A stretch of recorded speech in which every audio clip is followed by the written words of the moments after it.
Reflections for the month of May, which is dedicated to the Blessed Virgin Mary. 11th day. Consideration on the number of the reprobate.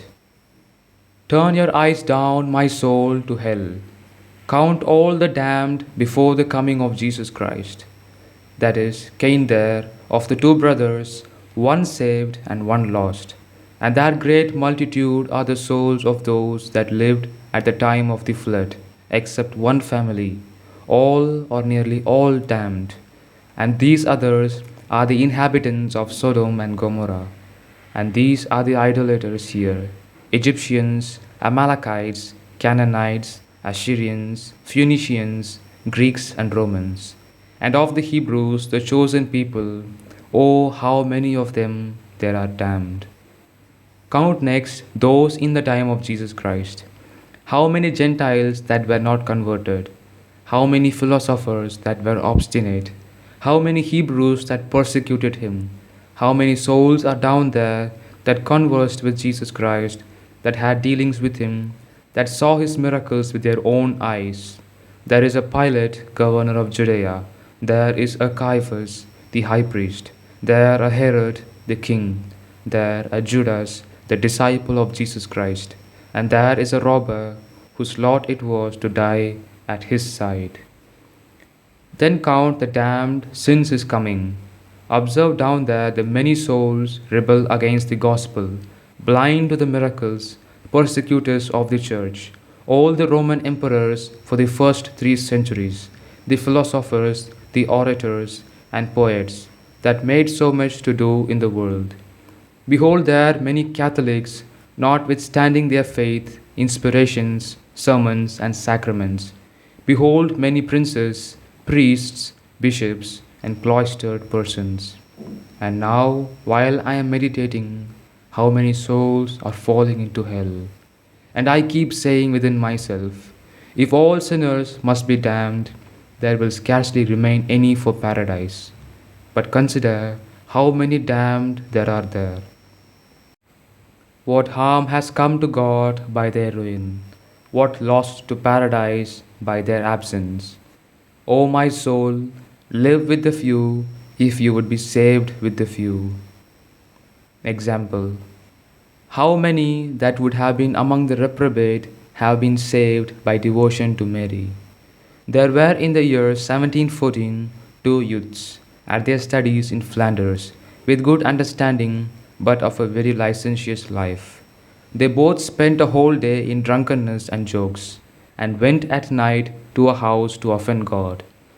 When a good part of the night was past, one of them wished to retire. The other remained to satiate his unbridled wishes, and drink to the bottom the chalice of Babylon. When the other had got home, he remembered that he had not recited some Ave Marias, which he used to recite to the Blessed Virgin, and perceived a great repugnance to sing them. Yet, though half asleep and with much weariness, he did recite them. Mary did not leave this homage without its reward, though it came from the lips so impure and in a way worthy of punishment rather than of reward. He was scarce in bed and asleep from being worn out, when he heard a loud knock at the door of his chamber. He awoke, and without getting up to open it, he saw his companion enter in a ghastly shape. Terrified at this visit, and marveling how he had entered through the locked door, he asked why he had come. The unhappy soul answered him thus: "We ought to have been both sent to hell this night by the just judgment of God. But the Blessed Virgin, to whom you recite the Ave Marias, has freed you from death. I am now damned.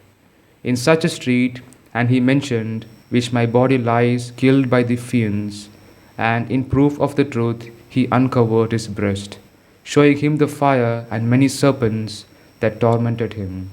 And this he said, and vanished. He speedily got out of bed and began to weep exceedingly. Meanwhile, he heard the bell sound for matins in the convent of the Franciscan friars, and thought that this signal was advice for him too, and that very moment went off thither, and with many tears begged for the habit. The good religious did not credit his words at once, until they had found this unhappy companion dead and transformed from head to foot. Then they gave the penitent the habit, who changed his life in good earnest, and remained most attached to the Blessed Virgin, for whose intercession he felt deeply grateful, and might say, "Thanks to the Virgin that I am not in flames." Act of homage. Settle upon the devotion that you mean to do your whole life long in honor of Mary, and write down a solemn promise to fulfill it, that she may free you from hell. Ejaculation.